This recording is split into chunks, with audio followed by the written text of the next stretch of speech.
ቁጥሮች የማይነግሩን የ19ኛው ግማሽ ማራቶን እውነተኛ ታሪክ።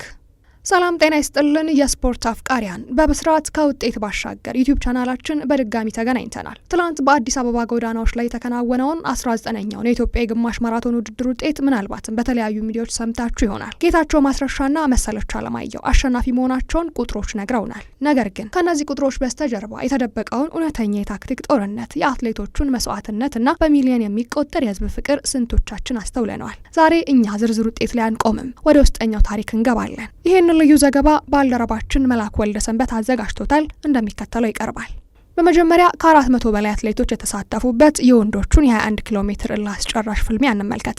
ውድድሩ እስከ ፍጻሜው ድረስ በጣም አስገራሚ ነበር። አትሌቶቹ የአየር ግፊቱን ለመቋቋምና ጉልበታቸውን ለመቆጠብ በአንድ ወጥ ስብስብ ተጭነው ሲሮጡ ነበር። እውነተኛው የታክቲክ ጦርነት የጀመረው ግን ወደ ማጠናቀቂያው መስመር ሲቃረብ ነው። የኢትዮ ኤሌክትሪኩ ባየልኝ ተሻገር ውድድሩን በበላይነት እየመራ ፍጥነቱን እየተቆጣጠረ የመጨረሻውን ወርቅ የጨበጠ መስሎ ነበር። ነገር ግን የስፖርት ውበቱ ያለው ባልታሰበው ክስተት ላይ ነው። የሸገር ሲቲው አትሌት ጌታቸው ማስረሻ የመጨረሻዋ ሜትር ላይ ያስመዘገበው አስደናቂ የአጨራረስ ፍጥነት ወይም ታክቲካል ኪክ ባየልኝን እጅግ በአስደናቂ ሁኔታ ቀድሞት እንዲወጣ አድርጎታል። ጌታቸው የወርቅ ሜዳሊያውን ሲያጠልቅ ባየልኝ ለጥቂት ተቀድሞ ሁለተኛ፣ በላይ ጥላሁን ከአዲስ አበባ ፖሊስ ሶስተኛ ሆነው አጠናቀዋል። ይህ የሚያሳየው በጎዳና ላይ ሩጫ ጉልበት ብቻ ሳይሆን ሰከንድን የመጠቀም ስልት ምን ያህል ወሳኝ እንደሆነ ነው። በሴቶቹ በኩል ደግሞ ውድድሩ ሙሉ በሙሉ የጽናት ማሳያ ነበር። ከአዲስ አበባ ፖሊስ ክለብ የተሰለፈችው መሰለች አለማየሁ የነበራትን የረጅም ጊዜ ልምድና ዝግጅት ወደ ፍጹም ብልጫ በመቀየር ውድድሩን በበላይነት አጠናቃለች። የኢትዮጵያ ንግድ ባንኳም ዝማን ባራኪና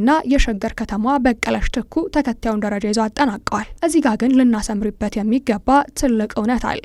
ከዚህ ውድድር በስተጀርባ የምናየው ትልቁ ከውጤት ባሻገር ያለው እውነት ምንድን ነው? የኢትዮጵያ አትሌቲክስ ፌዴሬሽን ለአሸናፊዎቹ ያዘጋጀው የገንዘብ ሽልማት ከአንደኛ እስከ 6ኛ ደረጃ ላለው ከ40 ሺህ እስከ 6 ሺህ ብር ብቻ ነው። ፌዴሬሽኑ ራሱ ይህ ሽልማት ከአትሌቶቹ ልፋት አንጻር በቂ እንዳልሆነ አምኗል። ታዲያ እነዚህ አትሌቶቹ በመስቀል አደባባይ አስቸጋሪ ዳገትና ቁልቁለት ላይ ደማቸውና ላባቸውን ያፈሰሱት ለዚህ ገንዘብ ነበር? በፍጹም።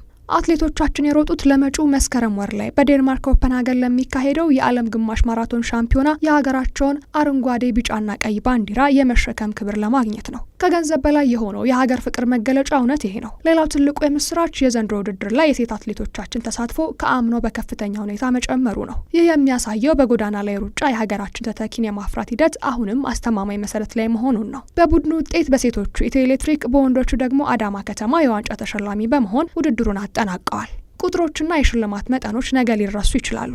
በትላንትና ውድድር ላይ ግን በአስቸጋሪው መርሃ ግብር ላይ የታየው የአትሌቶቻችን እልህ፣ ታክቲክና የባንዲራ ፍቅር ሁልጊዜም በታሪክ ሲታወስ ይኖራል። የስፖርት ቤተሰቦች እናንተስ የትናንቱን ውድድር እንዴት ተከታተላችሁት? አትሌቶቻችን ከገንዘብ ሽልማቱ ይልቅ ለሀገር ፍቅር የሰጡትን ዋጋ እንዴት ትመለከቱታላችሁ?